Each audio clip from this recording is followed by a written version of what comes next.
Full of twists and turns, the Royal Banquet was certainly a moment to remember. I began FF14 ARR Reborn with no expectations. I was just another WoW refugee that thought, why not? Slowly but surely, I made my way through the base game until I finally reached the banquet, and then I realised how deeply attached I had become and why it was such a memorable moment. For me, it was clear that the goblet was poisoned, but what wasn't clear was how events would then proceed. It was in the moment I realised, oh, this is a setup, and that's when betrayal hooked into my heart. The emotions of investment in my character came to life because how dare they accuse me and my character of such injustice? Here is where FF14 shines, enabling a person's character to be in the scene directly influencing events only draws people into the narrative more. Being able to highlight your character's expressions as well as other characters just builds on the suspense of what is going to happen to your character. That was just the beginning for me. Things heat up when the star of this cutscene takes centre stage, Raban.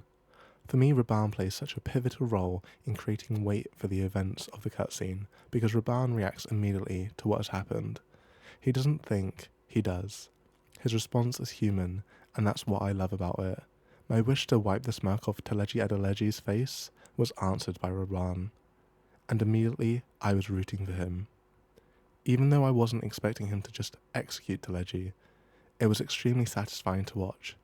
It humanized his character because his actions became nuanced. Was he in the right, or was he wrong?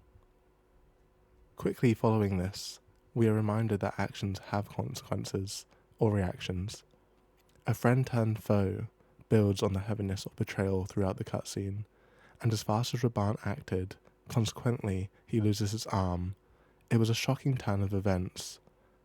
When it felt like we were getting the upper hand, we are reminded how powerless we are in this scenario. It's frustrating that we can only flee as people we have worked with and trusted turn on us. Yet we are witness to a beautiful blaze of glory as Raban fights on, and it was epic.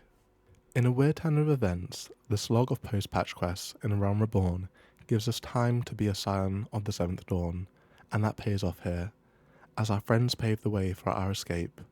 Slowly but surely, we are led to believe our friends are sacrificing themselves to save us, and all I was left with was a bitter taste of defeat and betrayal. That taste is what made the ending of ARR amazing for me, because we lost. Our team is gone, and we have to go into hiding, and that sucks. It successfully subverts expectations of the hero's journey we are on. Up until this point, we have been victorious, even with sorrowful sacrifices along the way. Then the icing on the cake? The misleading mystery of the post-credit scenes, where a parallel is drawn to the earlier fight between friends turned enemies.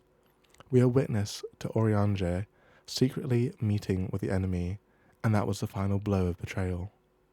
We are just left questioning, who can we trust, when even our closest allies appear to be turning against us? And that stings so much, but it's so great because that stinging is what gripped me into this masterpiece of a story. I wanted to journey on for answers.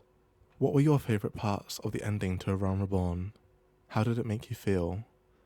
Was it also the moment that got you gripped to want to find out more? Please let me know down in the comments. Thanks for watching, and if you enjoyed the video, please like, comment and subscribe, and I'll see you in the next one.